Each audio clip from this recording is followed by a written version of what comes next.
హైదరాబాద్ నగరంలో అక్రమ నిర్మాణాలపై కొరడా జలిపిస్తున్న ప్రత్యేక విభాగం హైడ్రా తాజాగా పాత బస్తీపై దృష్టి సారించింది.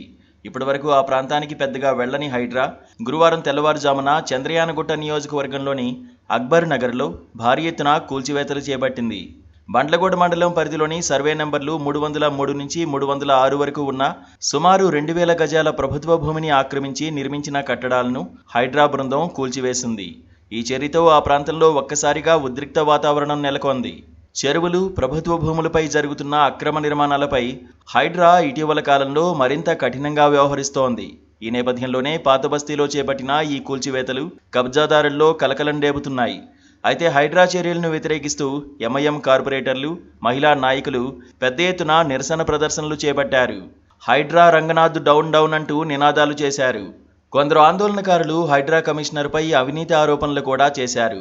పరిస్థితి ఉద్రిక్తంగా మారడంతో పోలీసులు రంగంలోకి దిగి పలువురు నిరసనకారులను అదుపులోకి తీసుకున్నారు. కూల్చివేతలు జరుగుతున్న సమయంలో ఆ ప్రాంతంలో భారీగా పోలీసు బలగాలు మోహరించాయి. పాత బస్తీలోని సామాన్య ప్రజల్లో కొంతమంది హైడ్రా చర్యలను సమర్థిస్తున్నారు. ఇప్పటివరకు తమ ప్రాంతంలో అక్రమంగా వెలుస్తున్న కట్టడాలపై ఎటువంటి చర్యలు తీసుకోలేదని భావించిన వారికి హైడ్రా రంగంలోకి దిగడం కొంత ఊరటనిస్తోంది.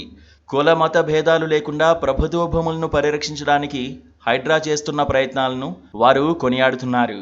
అక్రమార్కుల నుండి ప్రభుత్వ ఆస్తులను కాపాడడం మంచి పరిణామమని వారు అభిప్రాయపడుతున్నారు.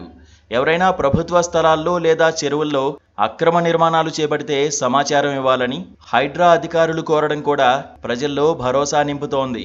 వాస్తవానికి ఈ స్థలం యుఎల్సి ల్యాండ్ కాగా సయ్యద్ బషీరుద్దీన్, సయ్యద్ అమీదుల్లా హుసేన్ కబ్జా చేశారు. అర్బన్ ల్యాండ్ సీలింగ్ కింద ఉన్న భూమిని తన పేరు మీద రెగ్యులరైజ్ చేసుకునేందుకు చేసిన ప్రయత్నాలు ఫలించకపోయినా అందులో అనుమతులు లేకుండా షెడ్డులు, రూమ్లు నిర్మించారు. ఈ మేరకు ప్రభుత్వ భూమి కబ్జా జరుగుతోందని కాపాడాలని స్థానికుల నుంచి ప్రజావానికి ఫిర్యాదు అందడంతో హైడ్రా అధికారులు క్షేత్రస్థాయిలో పరిశీలించారు. సంబంధిత అధికారుల నివేదిక ఆధారంగా ప్రభుత్వ భూమి అని నిర్ధారించుకున్నారు. 2 నెలల క్రితమే హైకోర్టు కూడా ఈ అక్రమ కట్టడాలను తొలగించాలని స్పష్టమైన ఉత్తర్వులు జారీ చేసింది. అక్కడ నిర్మించిన ఆర్సీసీ రూములు 4, రేకుల షెడ్లు 4 వరకు కూల్చివేసి ప్రభుత్వ భూమిగా పేర్కొంటూ హైడ్రా బోర్డులు ఏర్పాటు చేశారు. కబ్జాకి పాల్పడిన వారు అడ్డుకునేందుకు ప్రయత్నించగా పోలీసుల సహకారంతో హైడ్రా కూల్చివేతను కొనసాగిస్తున్నారు. Please subscribe to KTV Telugu. KTV Telugu. KTV Telugu. KTV Telugu channel.